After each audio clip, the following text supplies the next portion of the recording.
میں نے اسے گرتے ہوئے صاف دیکھ لیا تھا، لیکن میں نے برہم کھانے کی بجائے دوڑ کر اپنے کمرے کا دروازہ اندر سے بند کر دیا اور ٹی وی کی آواز بہت تیز کر دی تاکہ اس کی چیخ و پکار ہم تک نہ پہنچے، ہم یہی کہیں کہ ہم نے تمہاری آواز نہیں سنی۔ وہ درد سے تڑپتی رہی، ہمارے کمرے کا دروازہ بجاتی رہی اور مدد کے لیے پکارتی رہی، لیکن ہم تینوں ماں بیٹیاں اندر آرام سے بیٹھی ڈرامہ دیکھتی رہی۔ ہم اچھی طرح جانتی تھیں کہ وہ تکلیف میں ہے، مگر ہم نے جان بوجھ کر دروازہ نہیں کھولا اور دل میں سوچا کہ بعد میں کہہ دیں گے کہ ہمیں کیا معلوم تھا کہ تم گر گئی ہو۔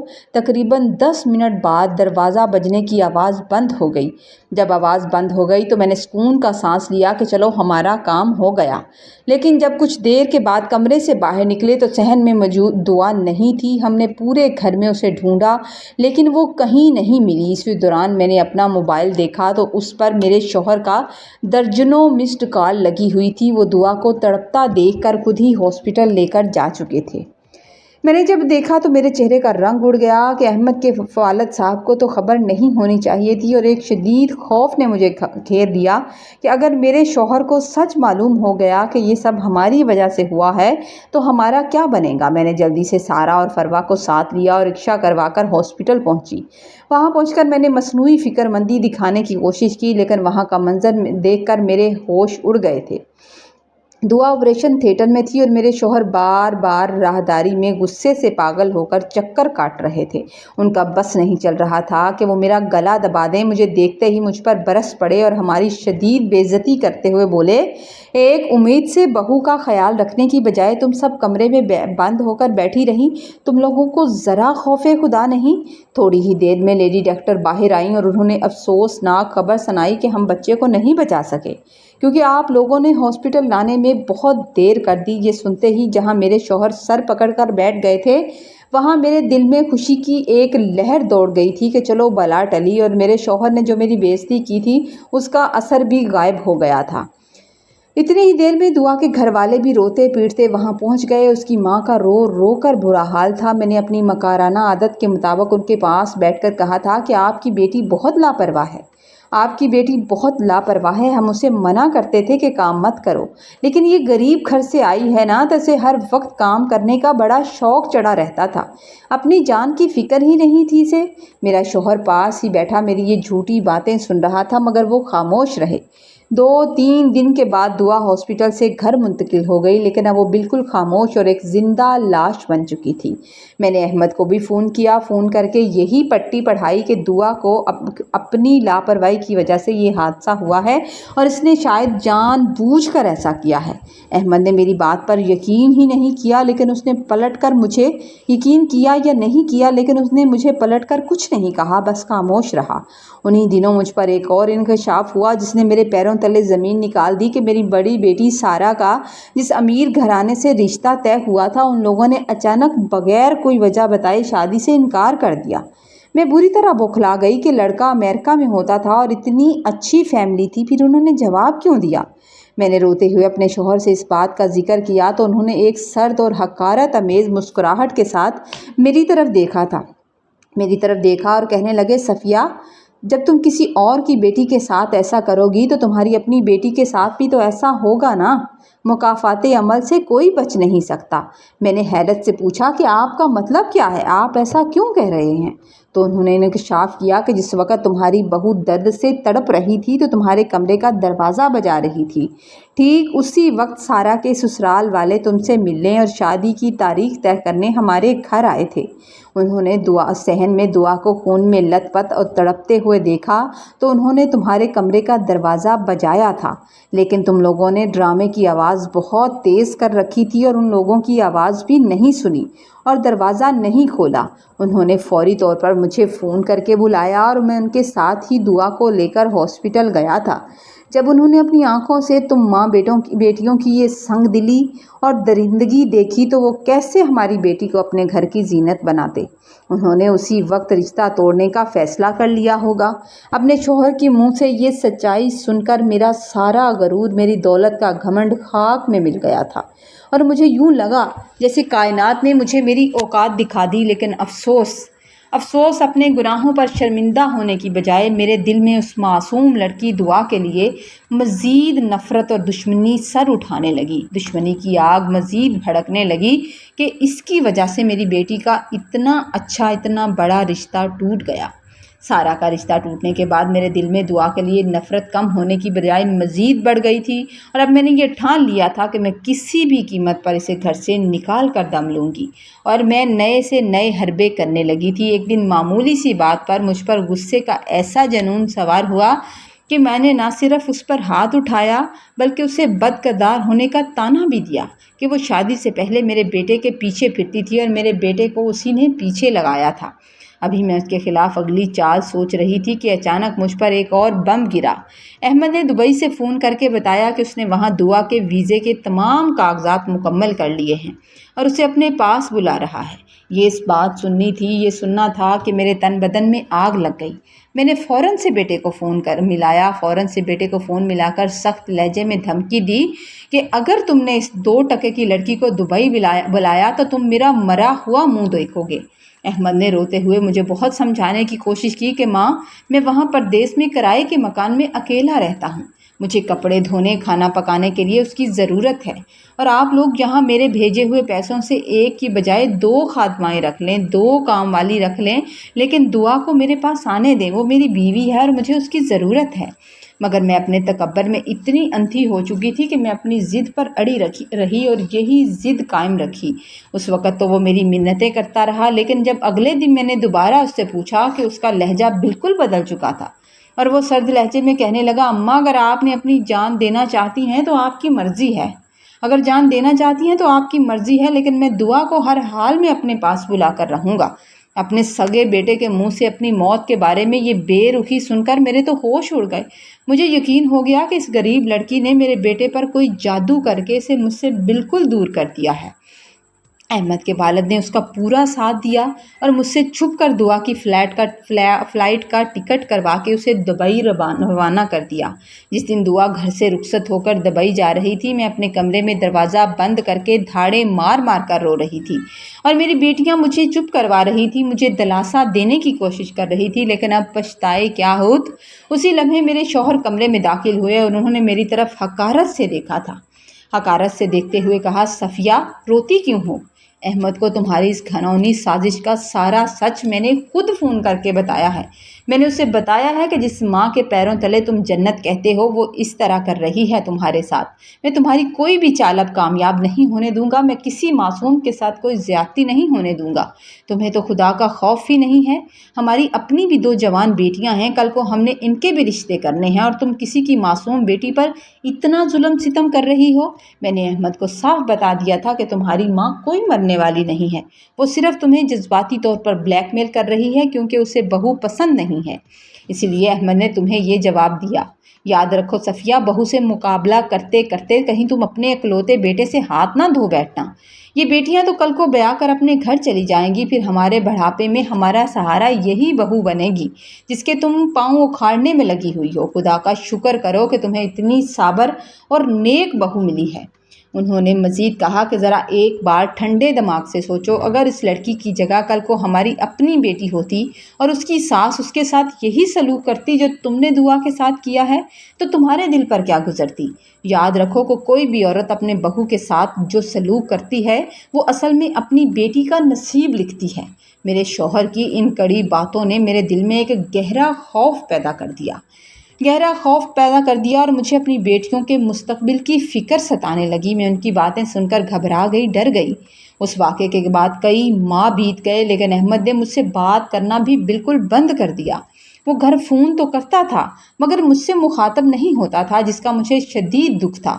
انہی دنوں اللہ کا کرنا ایسا ہوا کہ میری دونوں بیٹیوں کے لیے بہت اچھے اور کھاتے پیتے گھرانوں سے کافی اچھے رشتے آئے اور میں نے جلدی سے ان کی بات پکی کر دی، لیکن بیٹے کی ناراضگی کا بوجھ میرے دل کو کچوکے لگا رہا تھا۔ ایک دن جب احمد نے اپنے والد کے موبائل فون پر کال کی تو میں نے جھپٹ کر جلدی سے فون اٹھا لیا اور پھوٹ پھوٹ کر روتے ہوئے اس سے معافی مانگنے لگی کہ بیٹا خدا کے لیے مجھے معاف کر دو، مجھ سے بہت بڑی غلطی ہو گئی۔ احمد نے ایک طویل سانس لی اور دھیمے لہجے میں کہنے لگا، اماں میں آپ سے ناراض نہیں ہوں، آپ میری ماں ہیں۔ میں تو بس آپ کو یہ احساس دلانا چاہتا تھا کہ آپ نے کسی کی معصوم بیٹی کا دل دکھا کر کتنا بڑا گناہ کیا ہے اور کسی معصوم کی جان لی ہے آپ نے، وہ بھی تو یہی 7 بیٹیوں کا باپ ہے۔ اماں میری صرف 2 بہنیں نہیں ہیں، اب میری بہنیں 9 بہنیں ہیں، دعا کی 6 بہنیں اور میری 2 بہنیں۔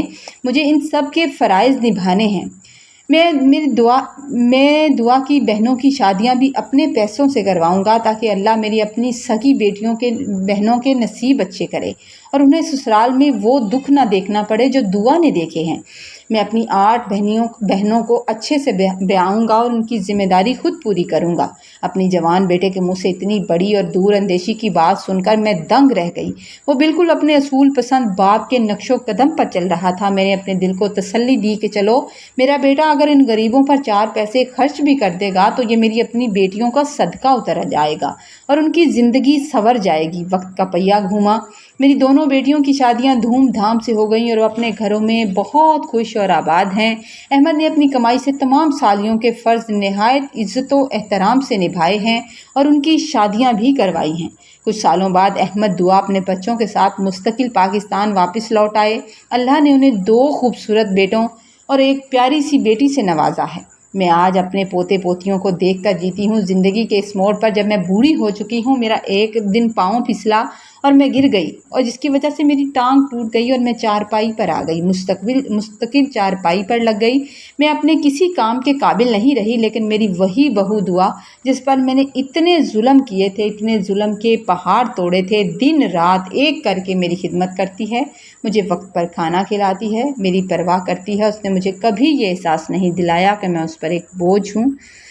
آج جب میں چارپائی پر لیٹے لیٹے اپنے پچھلے رویے اور اپنی پچھلی باتوں پر غور کرتی ہوں تو اپنے اس جھوٹے غرور اور تکبر کے بارے میں سوچتی ہوں تو میری آنکھوں سے ندامت کے آنسو بہنے لگتے ہیں اور میں اپنی بہو دعا کے سامنے شرمندگی سے نظریں اٹھانے کے قابل بھی نہیں رہتی۔ اب مجھے سمجھ آ گئی ہے کہ انسان کا اصل زیور دولت نہیں ہوتی یا بڑا خاندان نہیں ہوتا، بلکہ اس کا حسن اخلاق ہوتا ہے۔ اس کہانی سے ہمیں یہ سبق ملتا ہے کہ شرافت، سگڑ پن اور نیک سیرتی کا تعلق کسی امیر یا غریب گھرانے سے نہیں ہوتا، بلکہ انسان کی اپنی ذات اور تربیت پر ہوتا ہے۔ مال و دولت کا غرور انسانوں کو اندھا کر دیتا ہے، لیکن یاد رکھیے کہ مکافات عمل ایک اٹل حقیقت ہے۔ جو بوؤ گے کل وہی کاٹو گے۔ جب ہم کسی کی بیٹی کو اپنے گھر لا کر دکھی کرتے ہیں تو قدرت ہماری اپنی بیٹیوں کے نصیب میں وہی دکھ لکھ دیتی ہے۔ اسی لیے خدارا ہمیشہ بہو کو بیٹی کا مقام دیں، کیونکہ دولت تو آنی جانی چیز ہے، مگر نیک اور مخلص رشتے ہی ہمارے بڑھاپے کا اصل سہارا بنتے ہیں۔ کہانی اگر آپ کو اچھی لگے تو آپ نے لائک کرنا ہے، کامنٹ میں ضرور بتانا ہے، اور چینل پر نئے ہیں تو پلیز چینل کو سبسکرائب کر دیجئے۔ لگے رہیے اور سٹوری دیکھنے کا، کامنٹ کرنے کا شکریہ، اور جو لوگ پسند کرتے ہیں ان کا دل سے شکریہ۔ خوش رہیے، آباد رہیے، اللہ تعالیٰ آپ کو سلامت رکھے۔ اللہ حافظ۔